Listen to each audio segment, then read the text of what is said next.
Good evening, and welcome to the Plymouth Area League of Women Voters Candidates Debate, being held this evening at the Kingston Town Hall. Thank you, Madam Moderator, and thank you to the League of Women Voters for hosting this debate. I'm Tom Calter, and I proudly serve as State Representative of the 12th Plymouth District. I am honored to be your voice in the Massachusetts House of Representatives, and I know what you expect of me. I'm often asked why the Massachusetts legislature has been so effective while other governing bodies remain gridlocked. Well, because members of both parties, have put political ideology aside to achieve the greater good. Together, we have reformed the pension system, created strict ethics laws, enacted health care reform, passed legislation to support small businesses, and created good-paying jobs. We passed the Valor Act, a bill that I helped craft, which provides veterans with the benefits they deserve. We prioritized local aid and Chapter 70 funding, which resulted in our public school system being ranked the first in the nation. We protected Meals on Wheels for our seniors and made further investments in the tourism industry, which is vital to our region's economic well-being. As your state representative, I clearly understand that good ideas are generated from both sides of the political aisle. A true statesman doesn't accept or reject public policy based only on the political ideology of the author. The citizens of the 12th Plymouth District respect civil discourse and appreciate those with informed perspectives. They reject partisanship.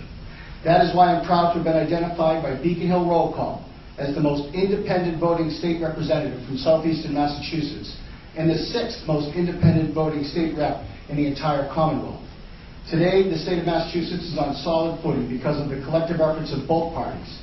Unlike any other state in the country, Massachusetts has emerged from the recession with a AA bond rating and $1.4 billion in our reserve account, and we received the #1 ranking in the Beacon Hill Institute State Competitiveness Report. That's a good place to start, and it's something to build on, and I look forward to a very spirited and very high integrity debate this evening. Thank you. Thank you very much. Thank you, Alice, and thank you, Women Voters, and thank you, PAC TV, for inviting us here and the opportunity for you to get to know us.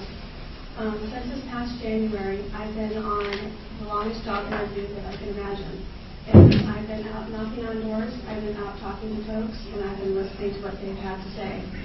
Recently, I read an article in the Old Colony, and I'd like to quote from it.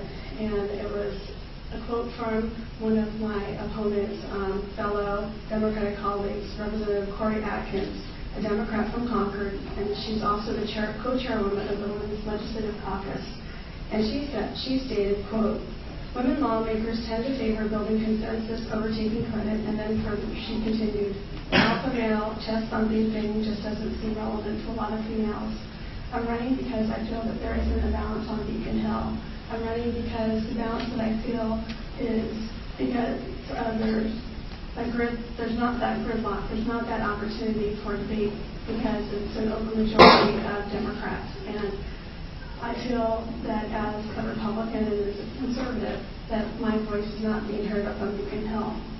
Tonight, my focus and my goal is to show what a contrast there is between my opponent and myself. And I hope by the end of this evening, you'll get to learn a little bit about myself and what I plan to do on Beacon Hill and how I plan to represent the voice of people that are here.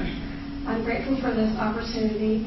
And I know that with the work that I've done and the people that I've spoken to and who I have listened to, that I know what the concerns are of the 12th Plymouth District. I've knocked on close to 8,000 doors. I've talked to people at their kitchen tables, and I've heard them at their doorsteps what their concerns are. And I feel that that, for me, is the most important thing. And going forward from here, that's what I plan to do, even when elected as a state representative.